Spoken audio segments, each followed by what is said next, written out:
Súbditos no, ciudadanos. La 2 de Radiotelevisión Española se une a los actos que tendrán lugar mañana para conmemorar el bicentenario de la Constitución promulgada el 19 de marzo de 1812 en el Oratorio de San Felipe Neri de Cádiz.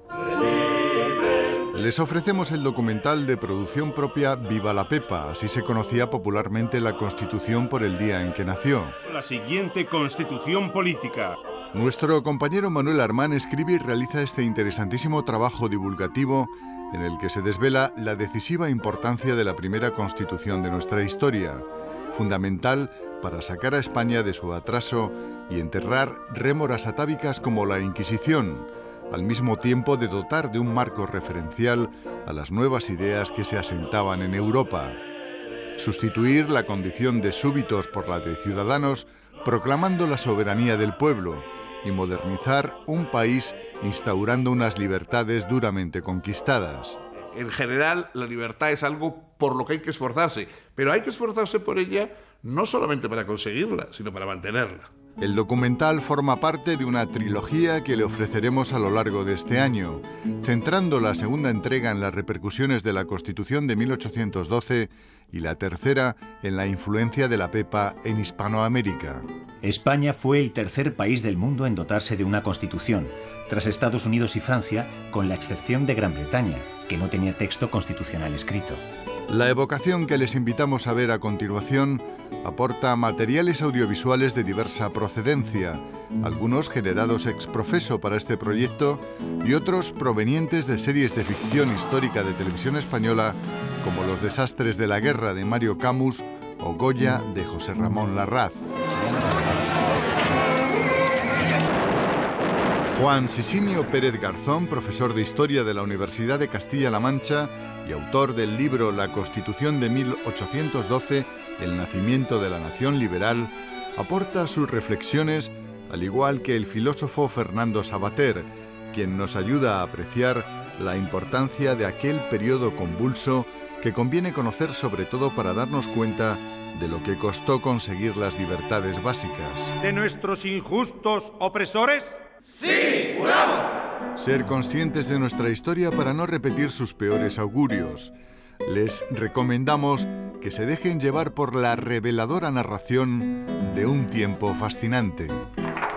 La Constitución se apoyaba en tres pilares básicos: la soberanía nacional, la división de poderes y los derechos individuales.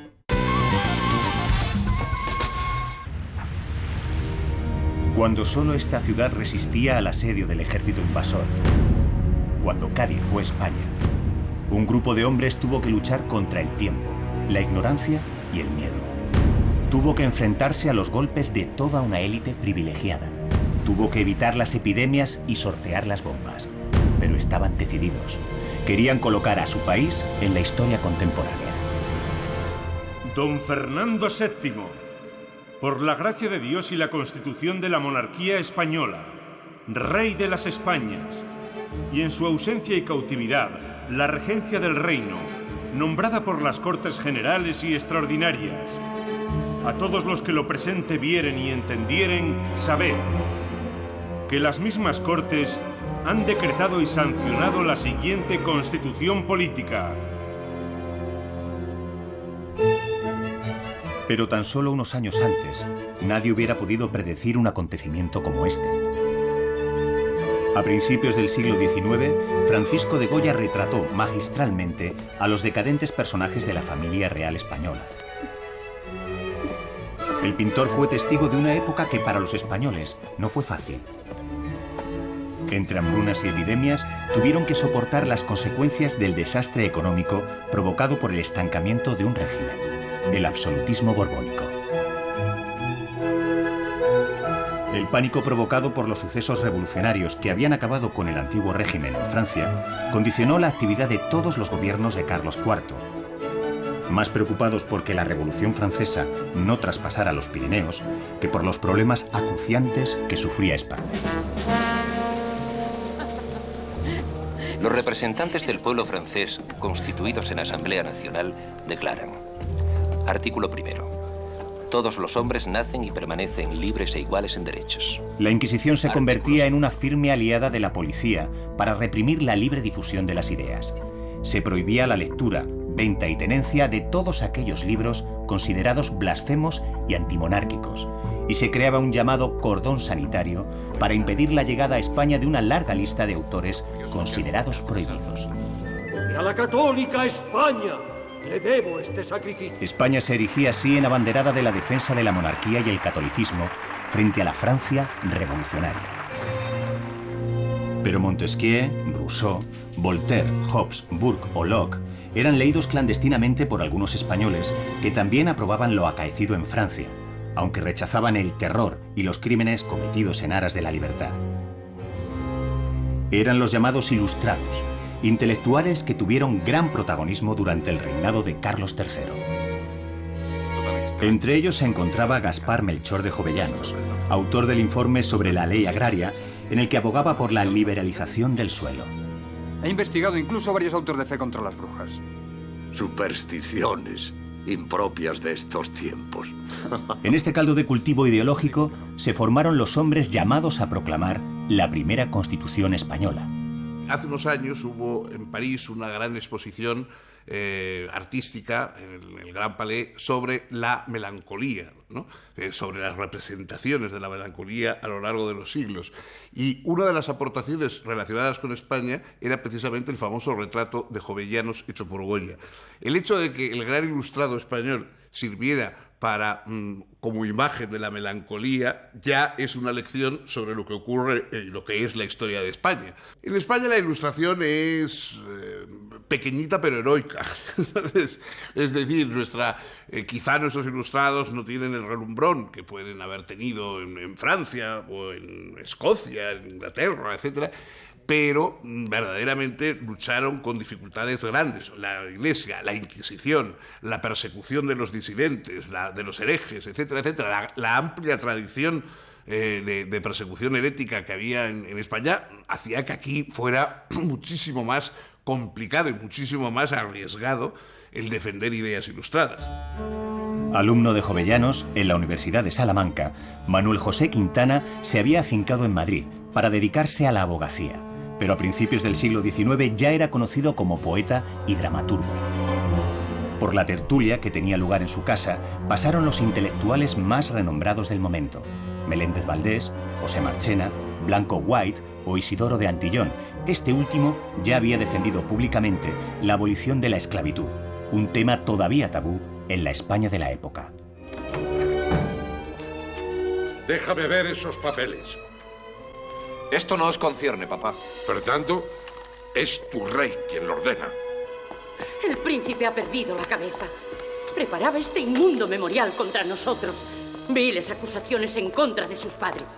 Como rechazo al estado de las cosas en nuestro país y al gobierno de una corte en la que se premiaba sobre todo el espionaje y la delación, en la tertulia de Quintana empezó a fraguarse el llamado patriotismo liberal, que planteaba la dicotomía entre los tiranos y la nación esforzada, virtuosa y ansiosa de libertad. En esta tertulia se hablaba de asuntos como la crisis de la familia real o la tiranía de Godoy.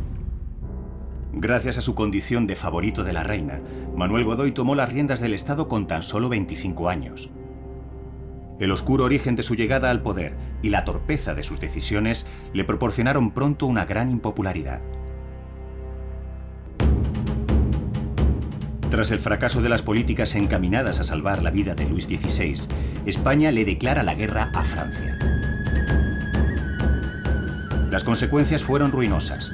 Contribuyeron al desplome definitivo de la hacienda española. Tras el 18 de Brumario y la llegada al poder de Napoleón en el país vecino, España acaba convirtiéndose en un mero satélite de la política internacional francesa en sus guerras contra Inglaterra.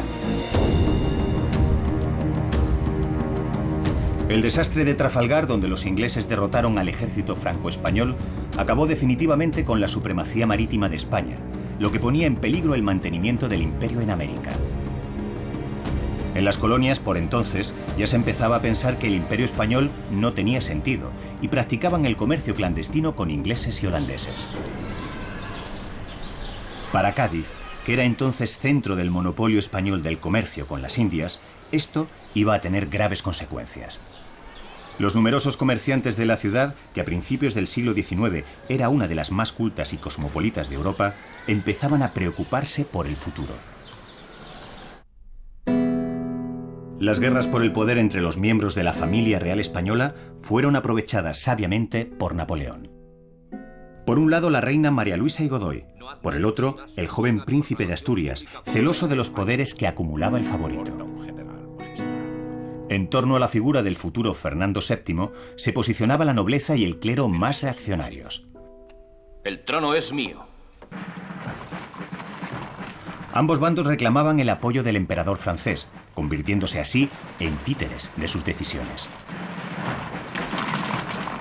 El 18 de octubre de 1807, las tropas de Napoleón comenzaban a traspasar la frontera española, con la excusa de preparar la invasión de Portugal. Después de merendarse a media Europa, ahora le toca el turno a España. El emperador de los franceses es insaciable.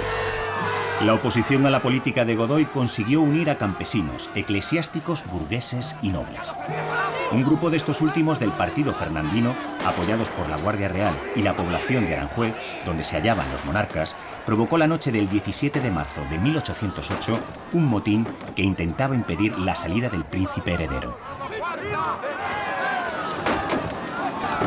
La multitud asaltó el palacio de Godoy y acabó apaleando y encarcelando al valido, mientras muchos pedían su cabeza.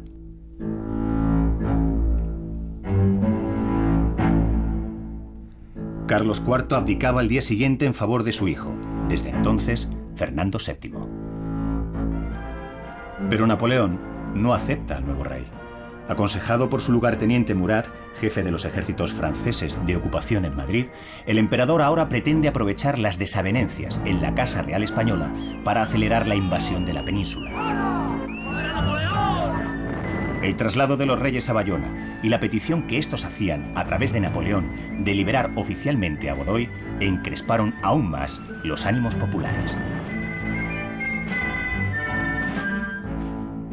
Napoleón propone un encuentro con Fernando VII, una entrevista que debía celebrarse en Burgos, pero la entrevista acaba teniendo lugar en Bayona. Allí el emperador ordena al rey español que devuelva la corona a su padre, aduciendo la ilegitimidad de los acontecimientos de Aranjuez. Las intenciones de Napoleón eran claras. Una vez conseguida la renuncia de Fernando, pediría la abdicación de su padre. Fernando, te exijo que renuncies al trono. Las abdicaciones de Bayona dejaban el campo libre para colocar en el trono español al candidato de Napoleón, su hermano, José Bonaparte. ¡Se llevan a los infantes! ¡Fuera los invasores! El 2 de mayo de 1808, con objeto de impedir el traslado de los últimos miembros de la familia real a Bayona, un grupo de madrileños se arremolinaba alrededor del Palacio Real de Madrid.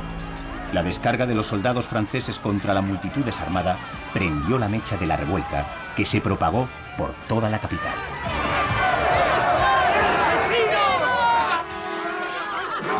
Los escuadrones de la Guardia Real Francesa se encargaron de reprimir la rebelión en el centro de Madrid.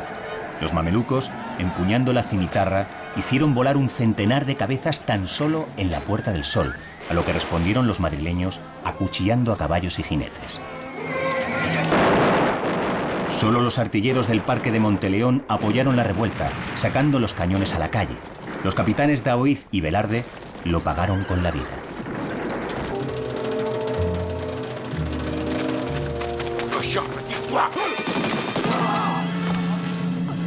Tras una tregua pactada, Murat no respetó el trato y ordenó fusilar a más de 1.200 hombres. El linchamiento indiscriminado empezaba a cundir en los territorios dominados por la resistencia.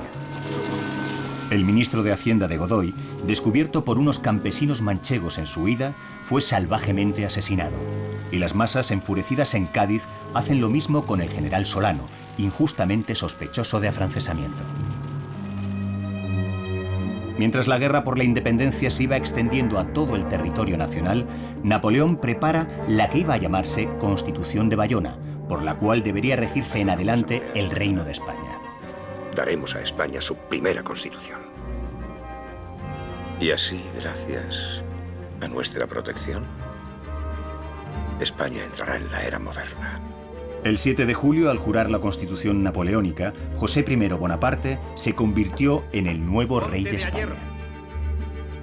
Pero la mayor parte del pueblo español expresó rotundamente que no quería ser francés.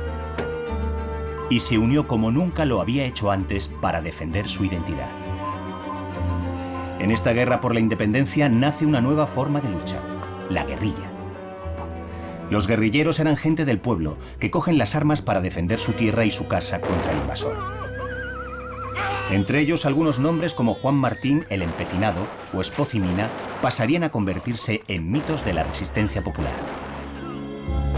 Su bravura y el conocimiento del terreno que poseían, unidos a la crueldad de sus acciones contra el enemigo, convirtieron a estos hombres en la pesadilla de Napoleón. Las clases inferiores de la sociedad, verdaderos artífices del levantamiento, culpaban del desastre tanto a los invasores franceses como a los colaboradores de la monarquía española, que se habían sometido y les daban apoyo. Comenzó así la Revolución Española. Fue entonces cuando un grupo de hombres, los llamados liberales, vio en la respuesta popular de 1808 la ocasión para luchar por el derrocamiento de dos tiranías, el imperialismo francés y el despotismo español. Quintana empieza a publicar en el Madrid de 1808 el Semanario Patriótico, que se convertirá en el periódico liberal más influyente durante la guerra. Su objetivo era transmitir a los españoles un sentimiento de nación que había tomado la soberanía que los representantes del antiguo régimen se habían dejado arrebatar. El general Castaños ha derrotado a los franceses en Bailén. Isidoro de Antillón escribía por aquellos días: «Ánimo, españoles. Vuestra causa es la de todos los pueblos y la de todos los hombres. Todas las naciones, todos los individuos de la especie humana que o arrastran las cadenas o se ven amenazados de la universal opresión, esperan su libertad del feliz éxito de esta lucha majestuosa, incluidos los franceses honrados». Los liberales ilustrados españoles no tenían una ética democrática en el sentido moderno, es decir, era todavía un paternalismo. También hay que pensar que tenían delante un pueblo mayoritariamente analfabeto, sin ningún tipo de ilustración, sin educación, etc. Entonces, claro, realmente era muy complicado pedirles que creyeran en la igualdad humana desde el primer momento, porque muchos de los españoles en ese momento no tenían otra relación con las letras que el sermón del cura el domingo. Pero no todos los hijos de la Ilustración apoyaron la guerra. Algunos intelectuales recibieron de buen grado la llegada de Napoleón y sus promesas reformistas. Eran los llamados afrancesados, entre los que se encontraban el dramaturgo Leandro Fernández de Moratín, José Marchena o Meléndez Valdés. Estos consideraban que la vía napoleónica era la más segura para alcanzar la necesaria modernización del país. Los afrancesados aceptaron a José I y colaboraron con él. Los patriotas liberales, en cambio, rechazaron al invasor y llamaron a la lucha por la libertad de la nación contra todos los tiranos.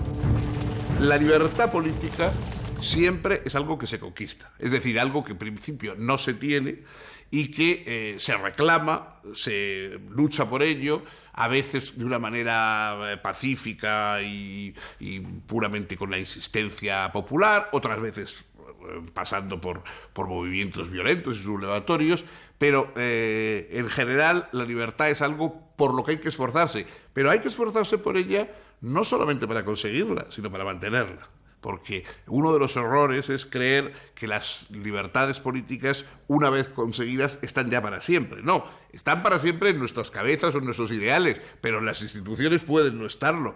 El problema en España fue que Napoleón, es decir, el heredero, todo lo espúreo y todo lo contradictorio que se quiera, pero el heredero de la Revolución Francesa, en España entró a sangre y fuego, fue un invasor, fue una persona que había de alguna forma trastocado por otro imperio el antiguo autoritarismo que había en España. Entonces, es verdad que los afrancesados eran personas que querían no convertirse en franceses, sino llevar a España las mejoras y los cambios que habían ocurrido en Francia.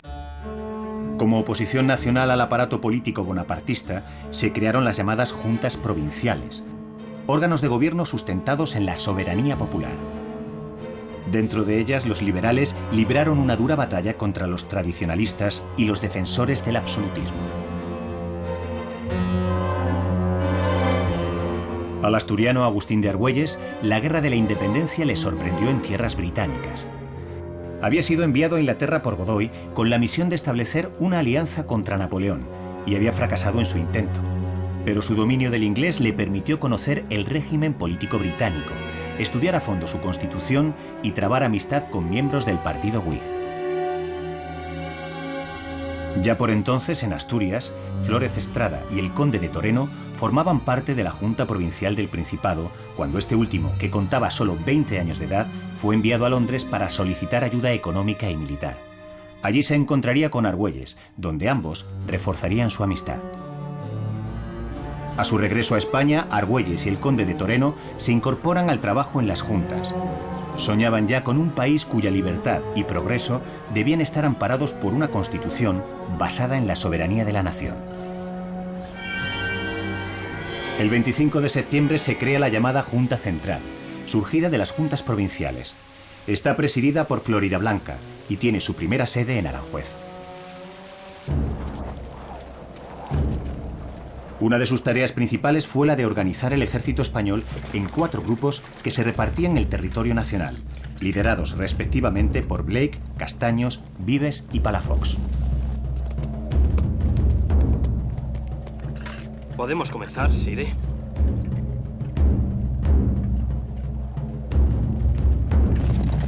Pero Napoleón decide finalmente tomar las riendas de la guerra y el 4 de noviembre, al frente de la Gran Armée, entra en la península, lo que conduciría a la derrota sistemática de los ejércitos españoles.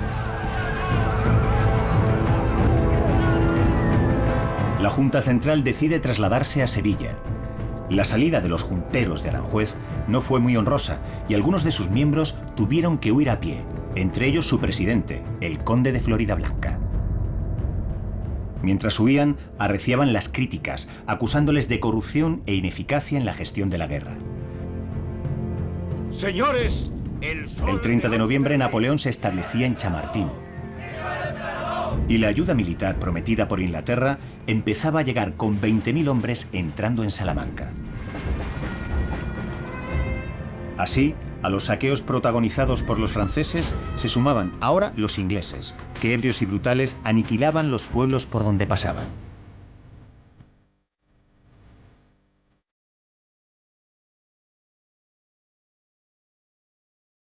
En la Junta de Sevilla, los liberales se agrupan en torno a quien iba a ser la figura clave del constitucionalismo español, Manuel José Quintana.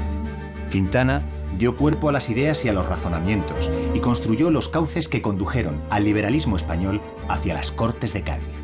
Sus 2 colaboradores más importantes fueron Isidoro de Antillón, que se ocupaba de los asuntos de la guerra, y José Blanco, luego Blanco White, que dirigía las labores de propaganda. Blanco White fue el mejor escritor de todo el grupo. Sus artículos dentro del Semanario Patriótico se convirtieron en una potente arma ideológica al servicio del liberalismo.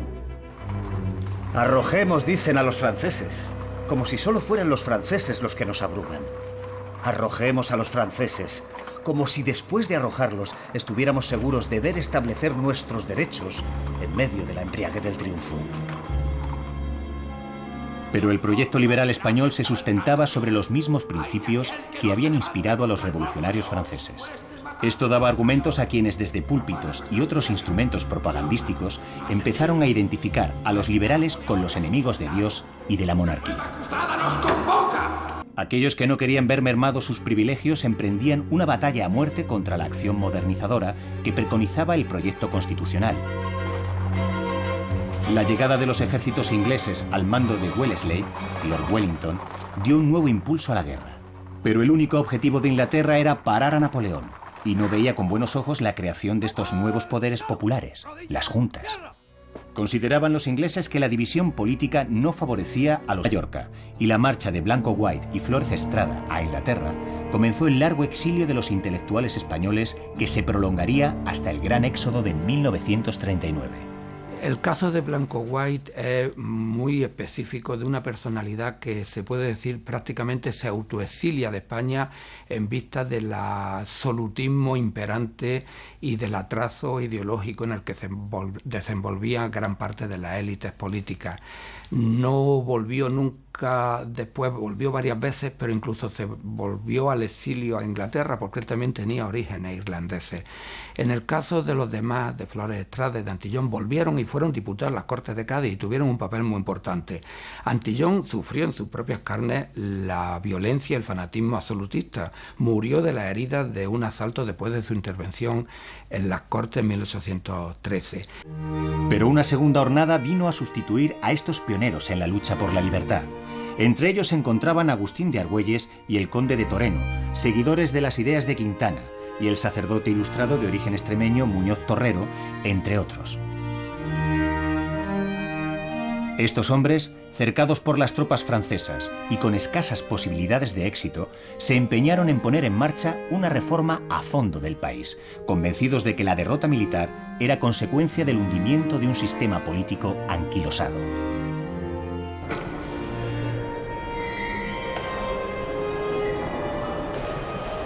El verdadero comienzo de la Revolución Española, como luego escribiría el conde de Toreno, fue aquel 24 de septiembre de 1810, día de la solemne apertura de las Cortes que tuvo lugar en la isla de León. ¿Juráis conservar en su integridad la expresión padres de la patria empezó a usarse para aquellos diputados que en las Cortes iban a construir la libertad? ¿De nuestros injustos opresores? ¡Sí, juramos! El discurso inaugural, a cargo de Muñoz Torrero, constituyó toda una declaración de intenciones. Defendía la promulgación inmediata de un decreto que otorgaba la soberanía a la nación y abogaba por la separación de poderes y la independencia de la patria.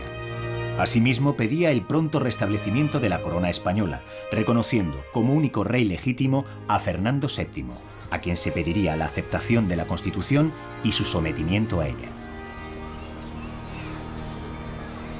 La rapidez parecía la clave para que de repente estos representantes de la nación pudieran acabar con el antiguo régimen. El principal obstáculo era la regencia. El obispo de Orense no juró las Cortes, ni firmó el decreto emitido por estas.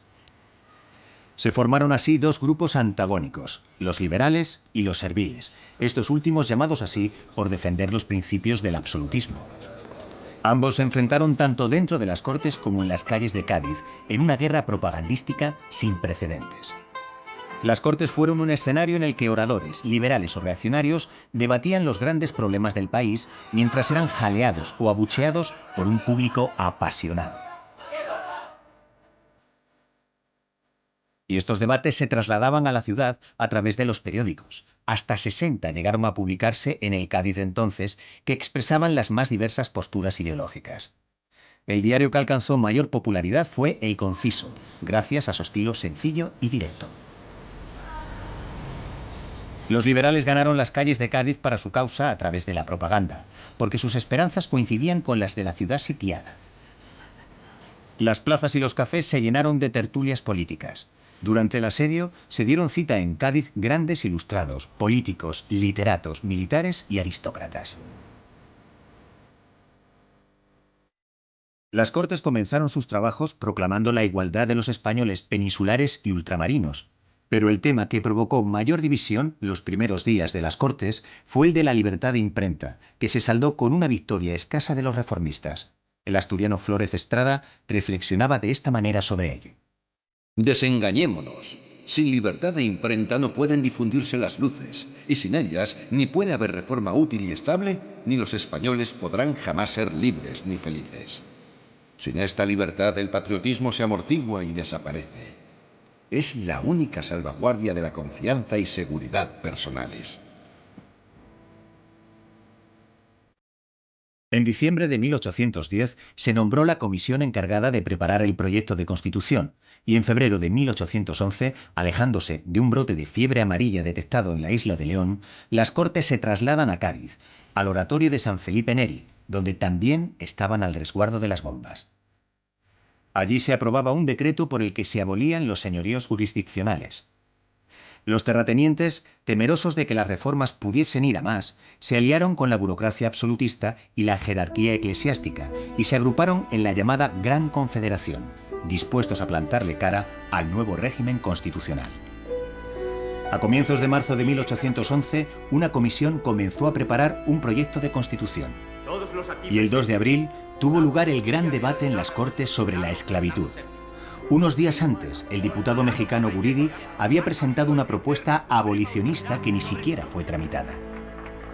Argüelles presentó ese mismo día otra propuesta para la abolición de la tortura y la trata de esclavos, apoyándose en las líneas trazadas por Inglaterra, la aliada española en la guerra, que proponía un acuerdo internacional para prohibir tan despreciable negocio.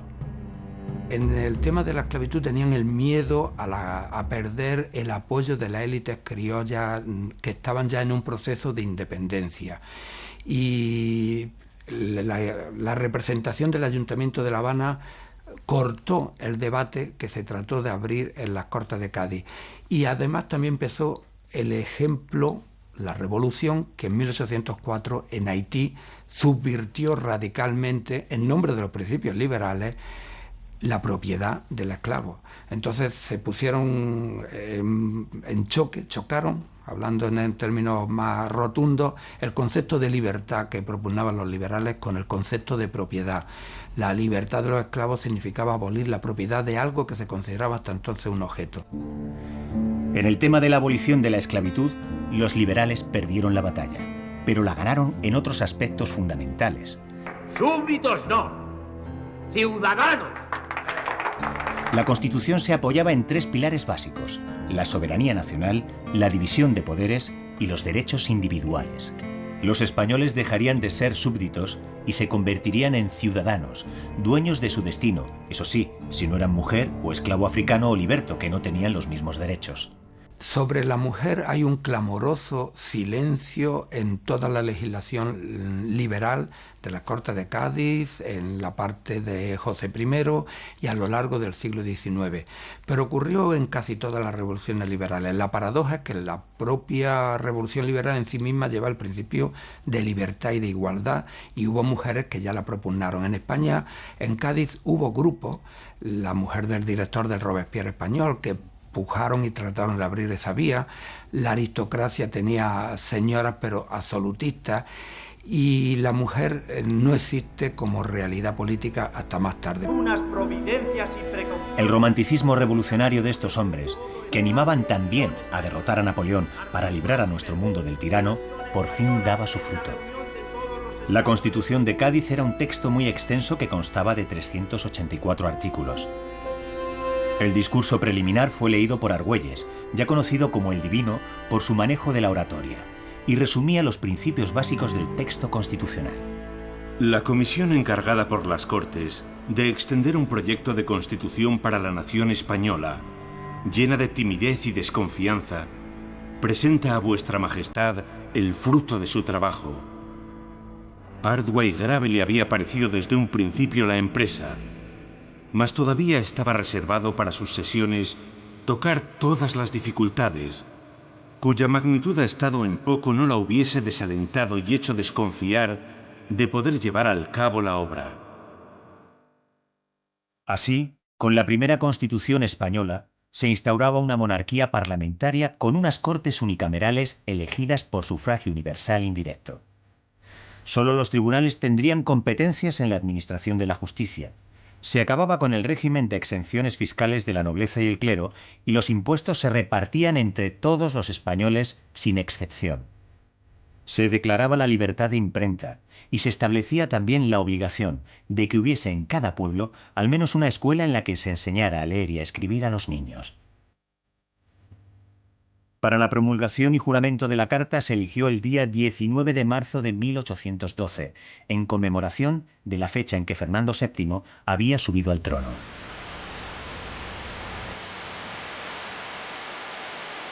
A pesar de la lluvia, aquel fue un día alegre para los gaditanos. Se celebraron numerosos festejos de carácter popular que estuvieron acompañados por el ruido de las salvas que llegaban desde el otro lado de la bahía y que conmemoraban el santo de José Bonaparte. España fue el tercer país del mundo en dotarse de una constitución, tras Estados Unidos y Francia, con la excepción de Gran Bretaña, que no tenía texto constitucional escrito.